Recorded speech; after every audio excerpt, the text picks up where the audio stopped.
What would make a Navy SEAL, one of the most elite warriors on the planet, literally beg his commanders to let him serve under a foreign flag? What could possibly break the pride of America's finest special operator so completely that he would submit not one, not two, but 3 desperate requests to abandon his own unit? The Pentagon buried this story for over 50 years. They classified the reports. They silenced the witnesses. They transferred anyone who asked too many questions. But today, you are going to learn the truth.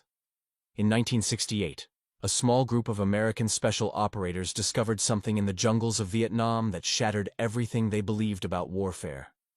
They watched Australian SAS soldiers achieve kill ratios so impossible that Pentagon analysts accused them of fabricating their reports.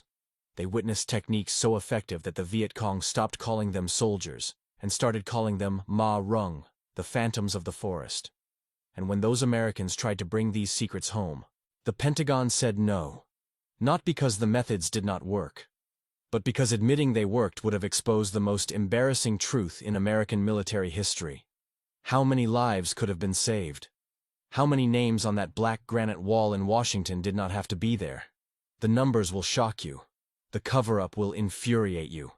And the reason behind it all will change how you see military leadership forever. Stay with me until the very end of this video, because I am about to reveal the classified training exchange that the Pentagon tried to erase from history, the 43-minute ambush that no American unit could have executed, and the final haunting words of the SEAL who saw it all. This is the story they never wanted you to hear. Let us begin. Fort Bragg, North Carolina, autumn of 1968. A young Navy SEAL lieutenant sat in a classified briefing room, staring at photographs that would shatter everything he believed about special operations warfare. The images showed Australian soldiers emerging from the Vietnamese jungle after 10 consecutive days without resupply, without radio contact, without a single shot fired. Their kill ratio defied mathematical logic. Their methods defied American military doctrine. And their results defied explanation. What happened next in that briefing room has been buried in Pentagon archives for over 5 decades. The lieutenant's name was redacted from official records. His subsequent request to transfer to Australian command was denied 3 times before being granted under conditions so restrictive that even his commanding officers were not informed of his whereabouts for 6 months. But this was only the first secret. The second would shake the Pentagon to its core. This is not just one man's story. This is the story of how a small group of American special operators discovered that their Australian counterparts had mastered something the United States military-industrial complex could not replicate, with all its billions of dollars, all its technological superiority, all its overwhelming firepower. The Australians had learned to become invisible. They had learned to become patient. They had learned to become something that the Viet Cong themselves called Ma Rung, the phantoms of the forest. And the Pentagon desperately wanted to keep this embarrassing comparison classified forever.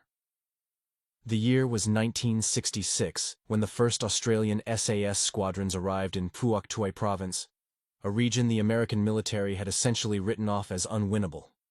The province was a nightmare of triple canopy jungle, elaborate tunnel systems, and a civilian population that American intelligence estimated was at least 70% sympathetic to the Viet Cong. Previous American operations in the area had produced disappointing results despite massive expenditure of ammunition, aircraft, and human lives.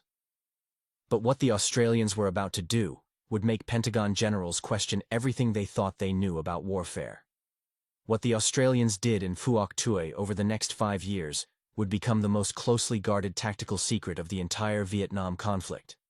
Not because the methods were classified in the traditional sense, but because acknowledging Australian superiority would have raised uncomfortable questions about American strategy, American doctrine, and American leadership. The numbers alone told a devastating story. Australian SAS patrols achieved a confirmed kill ratio that some estimates placed as high as 500 to 1. For every Australian special operator lost in combat, the enemy suffered losses that American commanders initially refused to believe were accurate. Pentagon analysts sent multiple investigative teams to verify Australian after-action reports, convinced that the Australians must be inflating their statistics for political purposes. They were not inflating anything. If anything, the Australians were underreporting. And yet, the statistics were merely the tip of a much darker iceberg. But the statistics only scratched the surface of what made Australian methods so radically different from American approaches. The true revolution was happening at the tactical level, in the jungle itself, in ways that most American soldiers would have considered not just unorthodox, but genuinely insane. Consider the smell doctrine. American special operators in Vietnam were trained to maintain high standards of personal hygiene, even in field conditions. They used soap, deodorant, insect repellent with strong chemical signatures. They ate American rations that produced distinctive odors. They smoked American cigarettes. To the hypersensitive nostrils of Viet Cong trackers who had spent their entire lives in the jungle, an American patrol announced its presence from hundreds of meters away. The Australians took a radically different approach. 3 days before any patrol, SAS operators stopped using soap entirely. They stopped using any product with a chemical scent. They began eating local food, particularly nuoc mam, the fermented fish sauce that formed the basis of Vietnamese cuisine, and produced a smell that most Westerners found overwhelmingly unpleasant. By the time an Australian patrol entered the jungle, they smelled like the jungle itself. They smelled like the enemy. They had become, in olfactory terms, invisible. But this was just the beginning of their transformation into something inhuman. This was not some minor tactical adjustment. This was a complete reimagining of how Western soldiers could operate in an Asian environment. And it was only the beginning. The tracking methods employed by Australian SAS represented another quantum leap that American forces never successfully replicated. Several of the Australian trackers had learned their skills from Aboriginal elders, men whose ancestors had been reading the Australian bush for 40,000 years. These techniques translated with devastating effectiveness to the Vietnamese jungle. An Aboriginal-trained tracker could determine from a single footprint not just the direction of travel, but the speed, the weight being carried, whether the person was injured, how long ago the track was made, and in some cases, the emotional state of the individual being pursued. They could track across ground that American soldiers believed held no trace of human passage. They could follow trails through water, across rock, through areas that had been deliberately sanitized. The Viet Cong, who considered themselves masters of the jungle environment, had never encountered anything like this. For the first time in the war, they were being hunted by predators more skilled than themselves. What happened next would turn the hunters into the hunted. But perhaps the most psychologically devastating Australian innovation was the patience doctrine. American military culture in Vietnam was built around the concept of overwhelming force, applied with maximum speed. Find the enemy, fix the enemy, destroy the enemy with superior firepower. The entire American way of war depended on constant motion, constant aggression, constant demonstration of technological and numerical superiority. The Australians operated on a completely different temporal scale. An Australian SAS patrol would enter the jungle and simply disappear for periods that American commanders found incomprehensible. 10 days without radio contact was standard. Some patrols extended to 14 days, even longer in exceptional circumstances. During these extended operations, the Australians moved with a slowness that seemed almost geological. A patrol might cover only 1,000 meters in an entire day, stopping every few steps to listen, to smell, to feel the jungle around them. They became part of the environment rather than intruders in it. And when they found the enemy, they did not immediately attack. They watched. They waited. They gathered intelligence that would prove invaluable for future operations. Sometimes they waited for days, observing enemy movements, counting personnel, mapping supply routes, identifying commanders. Only when the moment was perfect did they strike. And when they struck with a precision that left no survivors and no witnesses. But the psychological warfare was about to reach a terrifying new level. The Viet Cong began reporting to their commanders that they were being hunted by ghosts. Men would simply vanish from their units without a sound, without a shot, without any indication of what had happened. Bodies would be discovered days later, always with evidence of close-range engagement, always positioned in ways that sent unmistakable messages to those who found them. The psychological impact on enemy morale was incalculable. Now we come to the part of this story that the Pentagon most desperately wanted to keep hidden. Because by 1967, American Special Operations commanders could no longer ignore the Australian results. They could no longer pretend that American methods were superior. They could no longer maintain the comfortable fiction that technology and firepower would always triumph over patience and skill. Quietly, without any public acknowledgement, a series of exchange programs was initiated. Selected American operators were sent to train alongside Australian SAS units. The official purpose was listed as liaison duties and information sharing. The actual purpose was to learn everything the Australians knew and bring it back to American units. And what those Americans discovered would haunt them for the rest of their lives. The results of these exchanges were devastating to American military pride. American operators who had considered themselves elite, who had passed the most demanding selection courses the United States military could devise, found themselves completely outclassed in the Australian environment. They could not move silently enough. They could not wait long enough. They could not suppress their natural American instincts toward aggression and decisive action. One after-action report, since declassified but still largely unknown to the public, described an American SEAL who spent 6 weeks with an Australian SAS squadron and returned to his unit a changed man. He submitted a formal request to extend his attachment to Australian Command indefinitely. When this request was denied, he submitted it again, and again. His third request included language that shocked his commanding officers. He stated that American Special Operations doctrine was, in his professional assessment, fundamentally flawed. He stated that continuing to operate under American methods in the Vietnamese environment was, in his words, suicide with extra steps. He stated that the Australian approach represented the only viable path to victory in counterinsurgency warfare. But the Pentagon's response would prove even more shocking than his request. This request was not just denied. It was classified at a level that prevented even senior Pentagon officials from accessing it without specific authorization. The SEAL was transferred to a non-combat assignment and strongly encouraged to never discuss his Australian experience with anyone. But he was not the only one.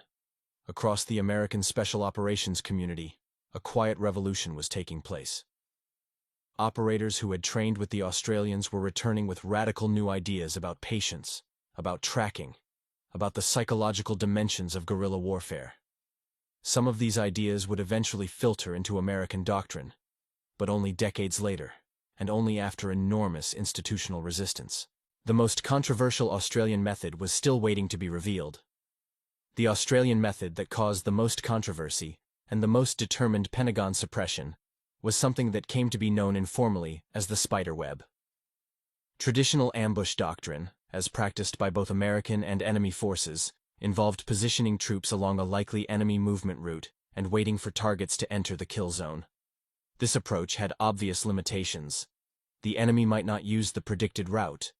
The ambush might be detected before it could be sprung. The waiting troops might lose patience or alertness. The Australian spiderweb turned this entire concept inside out. Instead of waiting for the enemy to come to them, the Australians created elaborate networks of observation posts spread across huge areas of jungle. These posts were manned by two-man teams who did nothing but watch and report. They did not engage. They did not reveal their presence. They simply watched. When enemy movement was detected, the information flowed through the network to a central strike element. This element could then position itself with perfect knowledge of enemy strength, direction, and timing. The ambush was not a trap that might or might not be sprung. It was a surgical strike executed with near-perfect intelligence. The results were extraordinary. Australian spiderweb operations achieved success rates that American commanders literally refused to believe until they witnessed them firsthand. But one operation would prove the concept beyond any possible doubt. One such operation, conducted in late 1967, demonstrated the technique with devastating clarity. Australian intelligence had identified a Viet Cong battalion that had been operating with impunity in a specific area of jungle. Previous American attempts to engage this unit had failed completely. The enemy seemed to melt away before any contact could be made. The Australians established a spiderweb across the battalion's suspected operating area. For 3 days, nothing happened. The observation teams lay motionless in their hides, watching, reporting, waiting. On the 4th day, the first enemy movement was detected. Over the next 24 hours, the observation network tracked the battalion's every move. They knew exactly how many fighters were present. They knew the location of the command element. They knew the direction and speed of travel. The strike element positioned itself along the only route that made tactical sense for the enemy's apparent objective. And then they waited. What happened during the next 43 minutes would become legend in special operations circles worldwide. 43 minutes passed between the moment the first enemy soldier entered the kill zone and the moment the Australians opened fire. 43 minutes of absolute stillness, absolute silence, absolute control. American observers who were present during this operation later stated that no American unit could have maintained that discipline. The urge to act, to shoot, to release the building tension would have been overwhelming. When the Australians finally engaged, the result was total annihilation. The entire enemy command element was eliminated in the first 30 seconds. The remaining fighters, disoriented and leaderless, were systematically destroyed over the next 4 minutes. Not a single Australian was injured. Not a single enemy escaped. But the report that followed would never see the light of day. An American intelligence officer who witnessed this operation submitted a report that circulated briefly at the highest levels of Pentagon leadership before being quietly buried. In this report, he stated that Australian SASR methods represented a complete paradigm shift in special operations warfare. He recommended immediate and comprehensive adoption of Australian techniques across all American special operations units. His recommendations were ignored. But the question that haunted that intelligence officer, and that continues to haunt military historians who study this period, is simple. Why? Why did the Pentagon refuse to learn from Australian success? Why did American commanders continue to rely on methods that were demonstrably inferior?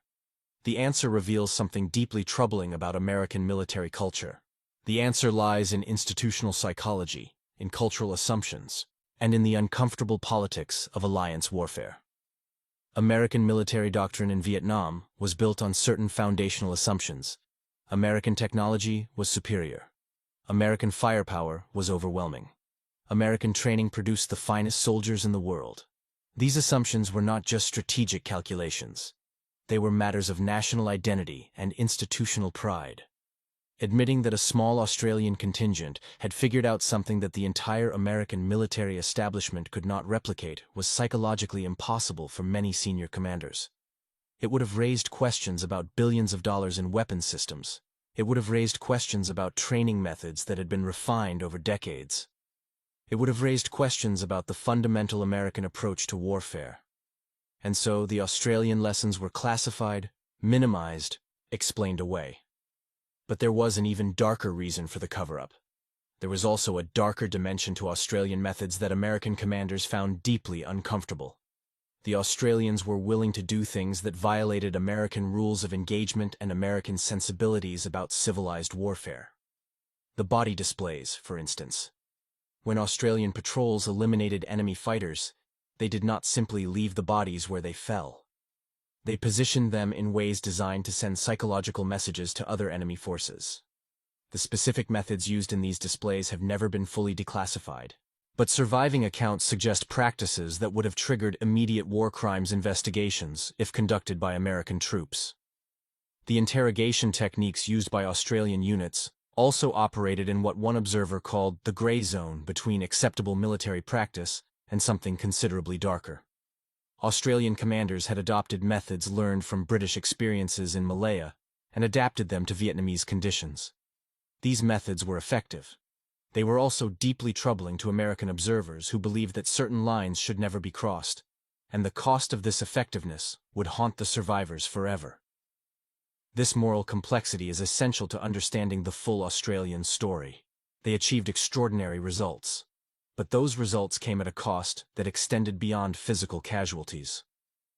Australian operators who served in Vietnam returned home carrying psychological burdens that many would never fully process. The transformation required to become truly effective in that environment was not something that could be easily reversed. One Australian veteran, interviewed decades after the war, described the experience in terms that captured both the tactical triumph and the personal tragedy. He stated that to survive and succeed in the Vietnamese jungle, he had to become something not entirely human.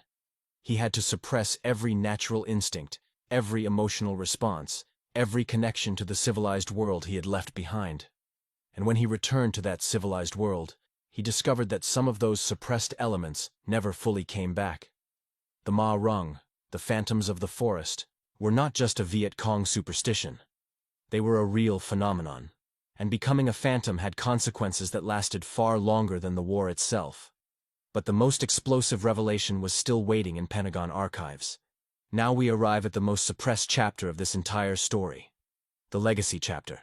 The part that Pentagon historians have worked hardest to obscure. After the Vietnam War ended, American Special Operations underwent a comprehensive review.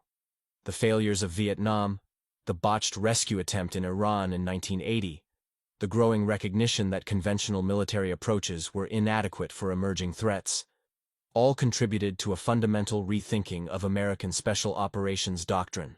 When this rethinking produced the modern American Special Operations community with Delta Force, with the reorganized Navy SEALs, with the Special Operations command structure that exists today, the architects of this transformation drew heavily on lessons that had been learned and then buried during the Vietnam era. The patience doctrine that Australian SAS had pioneered became standard training for American Tier 1 units. The tracking methods that Aboriginal-trained scouts had brought to Vietnam were studied, adapted, and incorporated into American programs. The spiderweb concept evolved into modern intelligence-driven operations that characterize contemporary special operations warfare. But here is the detail that explains why this history remained classified for so long. But here is the crucial detail that explains why this history was suppressed for so long. These adaptations did not happen in 1975, when the lessons were fresh. They did not happen in 1980, when their value was first recognized at the highest levels. They happened in 2003, in 2004, in the early years of the Iraq and Afghanistan conflicts. It took the American military establishment nearly 4 decades to fully adopt methods that Australian operators had mastered in 1967. The human cost of this delay is incalculable. How many American lives were lost in Vietnam because commanders refused to learn from Australian success? How many more were lost in subsequent conflicts because the lessons were suppressed, minimized, explained away? And one analyst finally put a number to this tragedy. One former Pentagon analyst, speaking on condition of anonymity, estimated that proper adoption of Australian methods during the Vietnam War could have reduced American casualties by a factor of 3. He emphasized that this was a conservative estimate. The actual figure might have been considerably higher. 50,000 American names are inscribed on the Vietnam Veterans Memorial in Washington. According to this analysis, a significant percentage of those names represent not the unavoidable cost of war, but the avoidable cost of institutional pride and cultural blindness. The Australian veterans who served in Vietnam have largely passed into history now. The operators who pioneered the techniques that would eventually revolutionize American special operations are mostly gone. Their stories, for decades, went untold. But the lessons they taught, and the price the American military paid for refusing to learn them, remain as relevant today as they were in the jungles of Phuoc Toi province. But one man's final words would reveal the ultimate truth. The Navy SEAL who begged to stay with the Australians, whose requests were denied, and whose reports were classified, eventually left military service entirely. He spent his final decades in a small town, far from any military installation, never speaking publicly about his experiences. Before he passed, he gave a single interview to a military historian working on a classified project. In that interview, he was asked what single lesson from his Australian experience he most wished American commanders had learned. His answer was simple. He said that the Australians understood something that Americans never grasped. The jungle was not their enemy. Impatience was their enemy. Arrogance was their enemy. The need to be seen doing something, anything, was their enemy. The Australians learned to disappear, and in disappearing, they found victory. The Pentagon classified that interview. It remained classified for 37 years. The methods that Colonel David Hackworth praised during his own observations of Australian operations eventually became American doctrine, just as that SEAL had predicted. But they became doctrine in 2003, not 1969. 34 years. That was the cost of institutional blindness. That was the price of refusing to learn from allies who had mastered skills that American technology could not replicate. The Viet Cong called them Ma Rung. The Pentagon called their reports classified. History calls them the greatest special operations force of the Vietnam War. And for nearly 5 decades, almost no one was allowed to know why.